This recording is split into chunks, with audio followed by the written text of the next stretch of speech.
para sa 2014 FIFA World Cup qualifiers. At sa kauna-unahang pagkakataon sa kasaysayan ng larong football, nakapasok sa second round ng qualifiers ang Pilipinas. Unang naka-score sa bakbakan sa Rizal Stadium ang tubong Iloilo na si Chiefy Caligdong sa ika-19 na minuto ng laro. Naka-2 puntos naman ang striker ni si Phil Younghusband na bagamat na injure sa kanilang unang laro sa Sri Lanka, naka-goal noong ika-43 minuto at naka-score sa penalty kick niya noong ika-57 minuto. Ang Filipino-Spanish na si Angel Girado nakaisa naman sa ika-51 minuto ng laro. Kahit na lamang na ang Azkals, kitang-kita ang kanilang pagsusumikap na dagdagan pa ang mga puntos. Mahalaga rin kasi sa larong football ang tinatawag na aggregate score o ang kabuang puntos na nakuha sa isang koponan. Susunod naman kakarapin ng Azkals ang Kuwait sa July 23 at 28. Kaya walang pahiya Azkals at sa linggong ito inaasahang lilipad na sila papuntang Bahrain upang magsanay naman doon. Samantala, naging trending topic naman sa Twitter worldwide ang Azkals kung saan bumuhos rin ang pagbati sa kanilang tagumpay at sa ipinakitang galing ng Pinoy sa larong football. Congratulations! Yes. Nagpaabot na rin po ng pagbati si Pangulong Noynoy sa Azkal. Okay. Ayan, football team na sa inilabas sa statement ng Malacanang, umaasa raw ang Pangulo na magpapatuloy ang tagumpay ng Azkal at magsilbi rin sana inspirasyon sa grupo na mga kabataan maging daan sa pagkakaisa ng sambayanang Pilipino. Muli naman nagpaabot ng good luck ang Pangulo sa magiging laban ng Azkal sa Kuwait sa July 23 at pangako ng Azkal mas gagalingan pa raw nila ang kanilang strategies, partikular ang kanilang depensa. Nagpapasalamat naman ang Azkal sa lahat na sumuporta sa kanilang team. Si Ali Borromeo, hindi ko alam kung makakalaro sa Kuwait. Naka-yellow card. Nakadalawang yellow card siya. Ganun pala yun? Ano? Yung isang may tattoo. Parang sa next. Sa may tattoo. Yung isang guy doon, dalawa silang hindi makakapaglaro sa Kuwait. Ang Kuwait daw, sport nila talaga itong football. Oo naman, lumalaban talaga na yan. Sino yung Filipino-Spanish? Dapat dalawa goal niya eh. Girado. Na Long hair. Hindi siya, parang nabe-baby niya yung tira. Kasi nalulusutan niya yung goalie nung kabila. Okay. Tapos parang sisiplihan na yung, yung huling goal niya naabutan nung taga Sri Lanka. Pero syempre, tontoa si Phil Younghusband. Yeah. Dahil siyempre merong Dahil naka-goal siya sa penalty kick. Ano ka ba? Naka-goal? Yun din ang inabangan ng lahat. Pumunta ba? Nandun, mapalakpa. Ang next nila yatang, ang next nilang date, Paris yata. Wow! Wala akong alam ha, pero alam, ano ko lang. Sige, nakita mo may billboard. Paris yata. Hot couple daw. Ay, oo. Sabi nga raw, kaya nagawin to. Ang dalawa. I said, Connie, mainggit ka. Connie na daw next, pag nag-expire yung contract ng dalawa, ikaw na kakain ng tuna. May two-piece chicken. At extra rice. Gusto kami ni Sara Duterte endorser din. Tuna. Ay, naku. Yan, pwede. Pinalapit pa eh, no? Samantala mga kapuso, ngayong araw nakatakda ng manumpa si dating Senador Mar Rojas bilang bagong kalihim ng Department of Transportation and Communications. At ayon kay Deputy Presidential Spokesperson Abigail Valte, mismong ang kanyang naging running mate at ngayon Pangulong Noynoy Aquino ang mangunguna sa panunumpa ni Rojas ngayong umaga. Matatandaan noong June 7, inanunsyo ng Pangulo ang pagtatalga kay Rojas sa DOTC.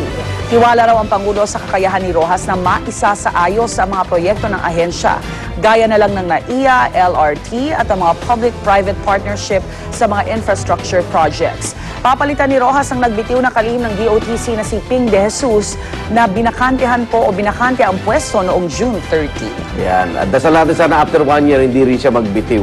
Yan ang nga. Ang hirap ng DOTC. Oy, talaga. Gusto ng Pangulo agad niya, resulta. Good luck, Secretary. Ang problema sa DOTC, kaya nabagalan din, ang daming naiwang kontrata nung nagdaang administrasyon. Yes. Malalaking proyekto talaga. Bilyon. Na binubusisi na mong mahusay ni Secretary Ping De Jesus. Hindi ko alam ba't nainip eh. Na gusto na matuloy, mga roro. Kasi ito po ang problema nito, mga dayuhang contracts ito. Dapat kasi review eh. Ang gusto, ibasura eh. Hindi, napagkasundoan na yun eh. So, ang pangit ngayon ang imahe natin sa European community. Parang hindi natin... Kasi parang dating lahat corrupt. Hindi ka, baka madelay na naman yung fully operational. Kaya hindi ko alam kung ilang panahon nahihintay ni Secretary Mar para reviewin din o revisahin itong mga kontrata Lalo nito. na, di ba dahil bago pa lang talaga siya, hindi mo talaga kabisado pa daw. Oh, Aminado siya naman eh. siya, oo. Babasahin mo lahat yung kontrata. Yes. Balita naman po mula Good sa Thailand. Huling-huli sa surveillance video ang pagsabog ng isang car bomb sa southern Thailand. Isang explosive expert ang nag-i-inspection noon sa isang kahina-hinalang kotse nang bigla na lang itong sumabog. Ayan. Sa lakas ng pagsabog, tuminapon ang bomb expert na nasa gilid lamang noon ng kotse. Pero matapos lamang ang ilang segundo, nakatayo naman ang bomb expert at minor injuries lang ang kanyang natamo. Sa ngayon, wala pang umaako sa nangyaring pag-atake pero nakunan rin ng surveillance video ang isang lalaking naglalakad palayo sa kotse ilang oras bago ang pagsabog. Grabe yun ah. Ayan ah. Pero naka-ano siya, no? Nakagamit May siya ng suit. gadget siya. siya. At yun yung lamang ng iba sa atin paminsan. Dapat Hindi- ganyan. Kailangan Gear ang talaga. gear May talaga. gear sila Importante. Kaya sa atin walang lumalapit ng ganyan. Ah.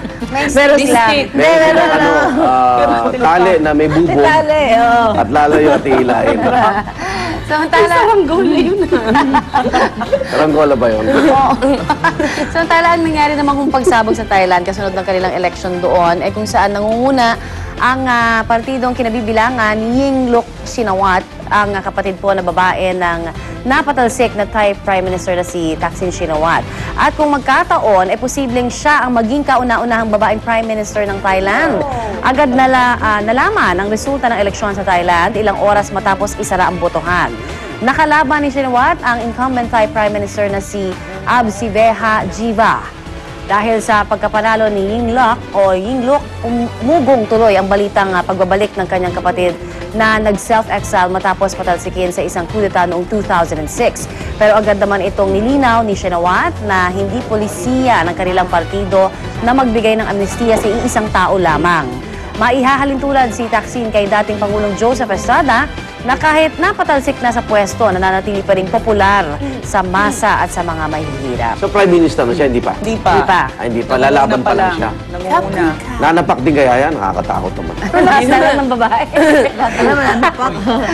Ang lakas ng karisma ng babae. No? Ah, nagano Lumalambot sa yung Muay Thai puso naman. pag nakita ng babae. Yun daw, Until Muay makita Thai mo yung naman. mga tao sa Muay likod, Thai puro lalaki. Yes, sila pa rin. Thailand siya, so Muay Thai. pag may dinimon, gano'n naman siya. As, Puro Muay Thai. tuhod.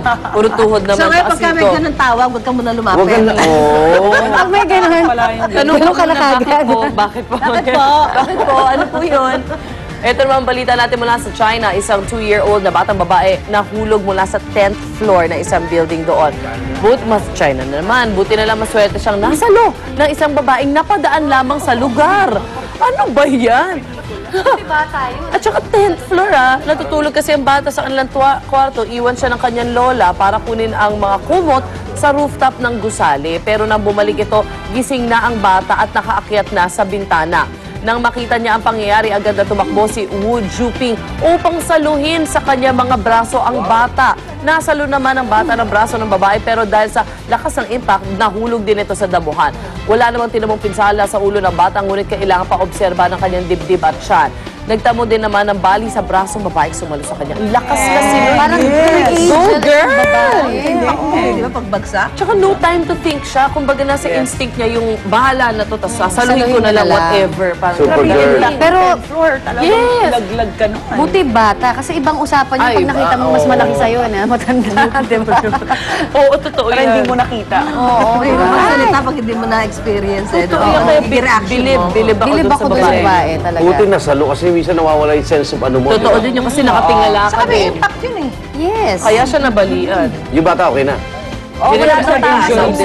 Baka natin umakit na uli, nasa 5th floor na. Oh my God. Balita pa rin mula sa China dahil sa malakas na pag-ulan doon, sinara ang isang pangunahing highway sa Sichuan Province. Kitang-kita po ang pagragasa ng tubig na may halong putik at bato. At isang bahagi na po ng highway ang nalubog sa baha. Galit na galit ang tubig. Lahat, buong mundo na, ganyan. Wala namang naiulat na nasaktan sa pagbabaha, pero may 8 tao raw ang naiulat na nawawala sa isang bahagi ng probinsya. Matapos nabaan din ng mud flow ang isang dormitoryo doon. Isang coal mine din sa lugar ang binaha sa karating probinsya ng Huzhou, kung saan 4 na po ang pinaghahanap ngayon. Bisa na kayo mapunta My, what's happening? Samantala, kung halos buong Pilipinas nakatutok sa bakbakan ng Philippine Ascals at Sri Lanka kahapon, ibahin nyo ang mga taga-Isabela. Larong Pinoy ang patok sa kanila kahapon, kung saan tampok ang mga tradisyonal na laro ng ating lahi bilang bahagi ng kanilang kapistahan. Aliw na aliw ang mga bata at matanda sa mga palaro gaya ng kainan ng pulboron.